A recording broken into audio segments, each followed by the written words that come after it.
teses de doutorado. Então, elas geralmente citam, né, umas às outras, tá bem? Bem, então vamos ver. Nós temos também a questão dos dados estatísticos. Então, os dados estatísticos são também outras formas, né, de citar, de dar validade para aquilo que nós estamos pensando.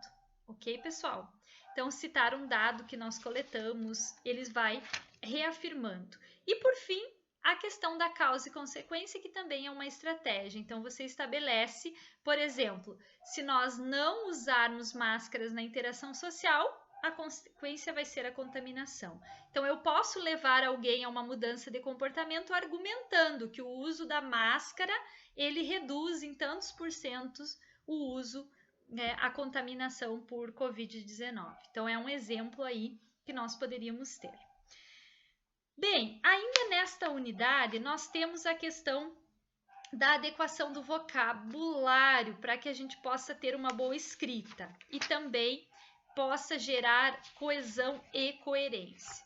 Talvez uma das grandes contribuições que a gente tenha nessa unidade é a questão da coesão e coerência. Então, vocês viram na unidade anterior, né, com o texto e a textualidade, que os elementos de coesão e coerência, eles são elementos de textualidade e que eles são essenciais no processo de textualização. Então, por exemplo, a adequação vocabular, que é adequar as palavras, a escolha das palavras ao texto que nós estamos produzindo, é muito importante. Vocês já pensaram em escrever um trabalho acadêmico ou escrever para algum professor ou o teu TCC com qualquer palavra? Com palavras do cotidiano? Tem que cuidar muito isso. Eu vejo muitas pessoas que às vezes escrevem como falam. Então, em vez de usarem mecanismos mais rebuscados, melhores, palavras melhores, que só vão adquirir se lerem mais, usam palavrinhas do cotidiano. Então, que cabem para falar lá em casa, com o pai, com a mãe. Então, eu não posso colocar isso nos textos que eu estou escrevendo na universidade. E vocês, meus queridos, precisam se dar conta disso, porque fica muito desencontrado, fica muito incoerente. Então, imagine, eu falo muito lá na minha casa a palavra coisa. Pega coisa. E aí eu vou usar isso no meu texto a todo momento? Porque eu não tenho vocabulário para colocar ali? Eu uso muito a palavra daí, daí, daí. O daí é um marcador da oralidade, é um marcador da fala. Na escrita nós vamos ter outros, como então, a partir disso. Então, vejam, precisamos adequar o vocabulário. O vocabulário ele precisa estar adequado ao contexto de comunicação. E o vocabulário na universidade ele é rebuscado, ele é formal. Não pode se escrever como se fala. Senão, nós vamos estar sendo incoerentes. Então, o vocabulário é um mecanismo de coerência que faz com que o nosso texto esteja adequado para aquela situação de comunicação. E, por fim, nós temos aqui as tabelas de coesão, que são as de coesão referencial e as de coesão sequencial, que são os dois tipos de coesão que nós temos, então, dentro do mecanismo da textualidade. E eu espero que vocês saiam dessa unidade sabendo, identificarem lá no universo dos textos, que nós temos toda uma teia de encadeamento. E que o texto, ele, em alguns momentos estamos escrevendo e nós vamos avançando informações por meio de coesões sequenciais, que impulsionam a informação para frente. E às vezes nós escrevemos e retomamos uma informação que a gente acabou de mencionar na frase anterior, tá bem? Então, como por exemplo, quando eu digo assim, o Brasil precisa de investimentos em pesquisa. Além disso, é muito importante que tenhamos avanço em questões como saúde e educação. Então, essa palavrinha, além disso, ela é um conector, ela é uma palavra de coesão e ela costurou a minha frase anterior com a que eu estou incluindo no meu texto. E a relação que ela fez foi de adicionar uma ideia, impulsionar a informação. Mas, às vezes, a informação já foi dada, como por exemplo, falei ontem com o secretário da saúde do meu município. Ele disse que cada vez mais os casos de Covid-19 estão sendo monitorados.